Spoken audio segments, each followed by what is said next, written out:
Hello friends, ओम श्री गणेशाय नमः। आप सभी का स्वागत है आपके अपने यूट्यूब चैनल पर। फ्रेंड्स, आज हम आपको इस वीडियो में बताने जा रहे हैं वैशाख चौथ व्रत की कहानी के बारे में।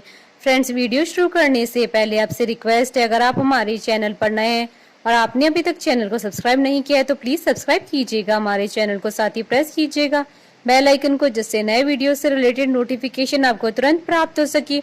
और वीडियो पसंद आने पर वीडियो को लाइक और शेयर जरूर कीजिएगा ताकि सभी भक्तों को इस वीडियो का लाभ प्राप्त हो सके। और कमेंट बॉक्स में ओम श्री गणेशाय नमः जरूर लिखिएगा। फ्रेंड्स, अब आइए प्रारंभ करें वैशाख चौथ व्रत की कहानी। एक बुढ़िया माई थी, उसके ग्वालियो बिचौलियो नाम का बेटा था। बुढ़िया माई बेटे के लिए 12 महीनों की 12 चौथ करती। बेटा जंगल से लकड़ी काट कर लाता। दोनों माँ बेटे उनको बेचकर गुजारा करते थे। बुढ़िया माई रोजाना लकड़ियों में से 2 लकड़ी अलग रख लेती और चौथ के दिन बेटे से छुपकर बेचकर सामान लेकर आती।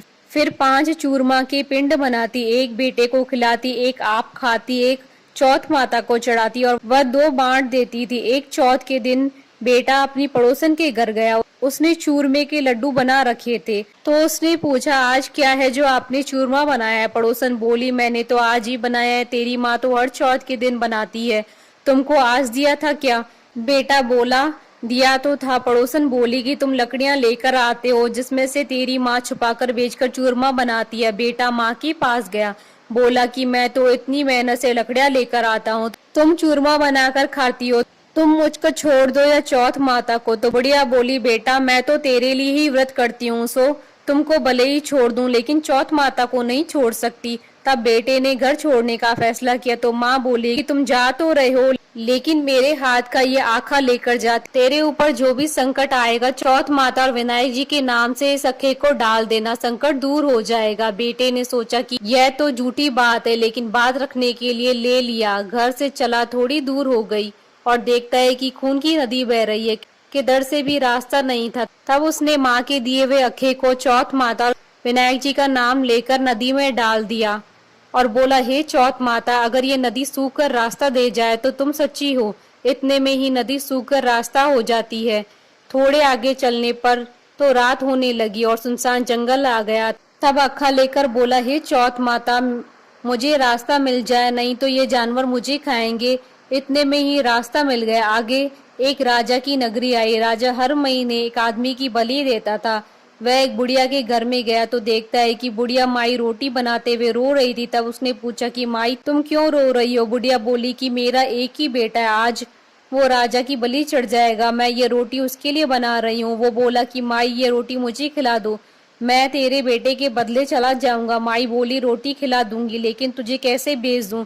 उसने उसे रोटी खिला दी। रात में सोते समय बोला कि राजा का बुलावा आए तो मेरे को जगह देना। आधी रात को बुलावा आया। बूढ़िया माई सोचने लगी कि पराए पूत से कैसे बलि चढ़ा दूं, पर इतने में ही वह जग गया और जाने लगा और बुढ़िया माई से बोला कि मेरी पोटली और लाठी रखी है। बुढ़िया माई सोची कि आज तक की कोई वापस नहीं आया है, कैसे आएगा? राजा का आदमी उसे साथ लेकर चला गया। वहां पर उसे कच्चे घड़े पकाने वाले कुंड अर्थात आवा में चुन दिया। जब वो चुना जा रहा था तो उसने अखा लेकर कहा कि हे चौथ माता, 2 संकट टाल दिए, ये भी तुम ही टालो।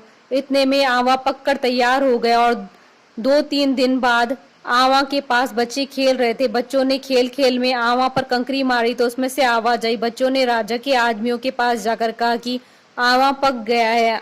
राजा के आदमियों ने सोचा कि 6 महीने में पकने वाला आवा इतनी जल्दी कैसे पक गया। उन्होंने ये बात राजा को बताई। राजा ने जाकर देखा तो सारे बर्तन सोना चांदी के कलश हो गए। वे बर्तन उतारने लगे तो अंदर से आवाज आई कि धीरे धीरे उतारना, अंदर मानस है। राजा ने सोचा कि इसमें से तो पहले तो कभी कोई ऐसी आवाज नहीं आई। राजा ने पूछा कि कौन हो तुम? तो उसने अंदर से ही कहा कि मैं तो वो ही हूँ जिसे आपने 3 दिन पहले इसमें चुनकर बलि ली थी। उन्होंने खोलकर देखा तो अंदर वही आदमी है जिसे 3 दिन पहले उन्होंने इस आवा में चुनकर बलि चढ़ाई थी। उसने सारी बात बताई, उसे महल ले जाया गया। राजा ने पूछा कि तुम कौन और बच कैसे गए? तो उसने कहा कि मेरी माँ चौथ माता का व्रत करती थी, उसी की वजह से बच गया। तब राजा ने कहा कि ये झूठ है, इसकी परीक्षा लेनी होगी। राजा ने 2 घोड़े मंगवाए, एक पर स्वयं चढ़ गया और दूसरे पर उसको चढ़ा दिया। उसके हाथों और पैरों में जंजीर डाल दी गई। राजा ने कहा कि अब अपन जंगल की तरफ चलते हैं। अगर जंजीरें खुलकर मेरे हाथों पैरों में आ जाएंगी तो तुम्हारी माँ की चौथ माता सच्ची। थोड़ी दूर चलने पर ऐसा ही हो गया। राजा के हाथ पैरों में जंजीरें जकड़ गई। फिर उस लड़के ने बड़ी मुश्किल से राजा को वापस राजमहल पहुंचाया और जाने लगा। तब राजा ने उसे रोकने के आदेश दिए। फिर राजा ने उसे अपनी बेटी के साथ विवाह करने के लिए कहा तो उसने सहर्ष ही स्वीकार कर लिया। राजा ने उसे उसी महल में रहने के लिए अलग से सारे साधन उपलब्ध करवा दिए। वह राजकाज में सहयोग करने लगा। कुछ महीनों बाद उसे घर की याद आई। एक दिन मौसम बहुत खराब हो रखा था, चारों ओर बिजलियां कड़क रही थी। उसे अपनी माँ की याद आई तो उसने अपनी पत्नी से कहा कि आज तो बिजली मेरे गांव की तरफ चमक रही है। तो उसकी पत्नी यानी राजा की बेटी ने कहा कि आपके गांव भी है क्या? तो उसने बताया हाँ। उसने अपनी माँ के बारे में बताया। फिर कहा कि गांव चलेंगे। दूसरे दिन सुबह वे गांव के लिए रवाना हुए तो राजा ने खूब सारा धन देकर उन्हें विदा किया। गांव के समीप पहुंचने पर लोगों को पता चल गया उसकी माँ से बुढ़ापे में लकड़ियां तो कटती नहीं थी, इसलिए गोबर के उपले बनाकर उसे बेचकर जीवन यापन कर रही थी। वह उपले बीन कर ला रही थी तो पड़ोसन ने बताया कि बुढ़िया माई तेरे बेटे बहू आ रहे हैं। तो उसने कहा कि मेरे भाग्य में बेटे बहू कहाँ, एक बेटा था जिसे भी तुमने लगा बुझा के निकाल दिया। तो उसने कहा कि मैं सच बता रही हूँ, विश्वास नहीं हो तो देख लो। बुढ़िया ने छत पर जाकर देखा तो सच में गांव की तरफ एक लश्कर आ रहा था। घर आकर बेटे बहू ने पांव छुए। बेटे ने कहा माँ तेरी चौथ माता के प्रभाव से आज मैं जिंदा हूँ। उसी दिन उसने पूरे गांव में हाहाकार करवा दी कि कल मेरे घर पर सामूहिक भोजन है। दूसरे दिन सबको भोजन करने के बाद खूब सारे उपहार देकर कहा चौथ का व्रत करे। चौथ माता जैसा उस बुढ़िया माई और उसके बेटे को संकट से बचाया वैसे सबको बचाना।